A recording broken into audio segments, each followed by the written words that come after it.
Погледни нагоре. Какво виждаш? Красота? Безкрайност? Надежда? Учили са ни, че Вселената е огромно море от възможности. Пълно с приятели, които просто още не сме срещнали. Че там, сред милиардите звезди, някой ни чака. Ами ако грешим? Ами ако тишината е единствения начин да оцелееш? Представи си, че влизаш в огромна тъмна стая, пълна с хора. Но абсолютно тихо, никой не мърда, никой не диша. Защо? Защото в ъгъла има хищник. И първия, който издаде звук, умира.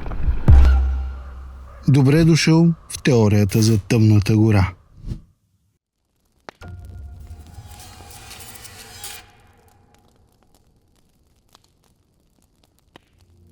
Нека поговорим за числата.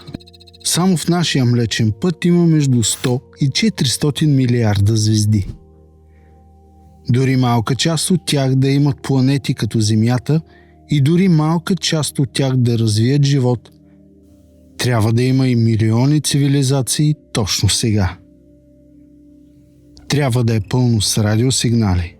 Трябва да е шумно като на пазар. Но не е.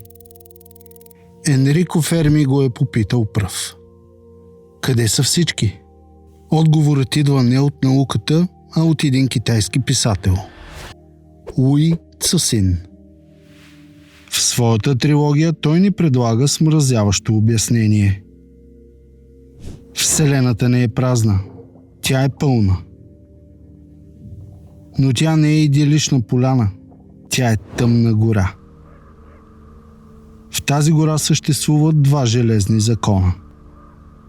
Първо, целта на всяка цивилизация е оцеляването. Второ, ресурсите във Вселената са ограничени, а цивилизациите растат експоненциално. Това създава математическа неизбежност – конфликт. Ето как работи ужасът. В тъмната гора всяка цивилизация е въоръжен ловец. Прокрадваш се през дърветата като призрак. Той трябва да е тих, трябва да е невидим. Защо? Защото гората е пълна с други ловци. Тук идва най-страшната част. Веригата на подозрението. Ако срещнеш друг ловец в гората, ти не знаеш дали той е добър или лош. Не знаеш дали той мисли, че ти си добър или лош. Дори да искаш да кажеш «Здравей, аз идвам с мир», не знаеш дали той няма да стреля от страх. Дистанцията е огромна, комуникацията е бавна, рискът е тотален. В тази математика на смъртта има само едно логично решение за всеки ловец, който види движение. Да стреля пръв. Да унищожи другия преди другия да е имал шанс дори да си помисли да стреля. Затова Вселената мълчи. Не защото са мъртви, а защото си крият. Всеки, който е бил достатъчно глупав да вдигне шум, вече е елиминиран. И тук сме ние, човечеството. Ние сме детето, което се е събудило в средата на тази тъмна гора. Но вместо да си притаим, ние запалихме огромен огън. Ние крещим. Изпращаме картите към дома си с сондите Voyager. Изпращаме мощни радиосигнали от Аресибо, описващи нашето ДНК, нашата популация, точното ни местоположение. Ние крещим в тъмното. Тук сме. Ние сме сами. Мислим си, че търсим приятели.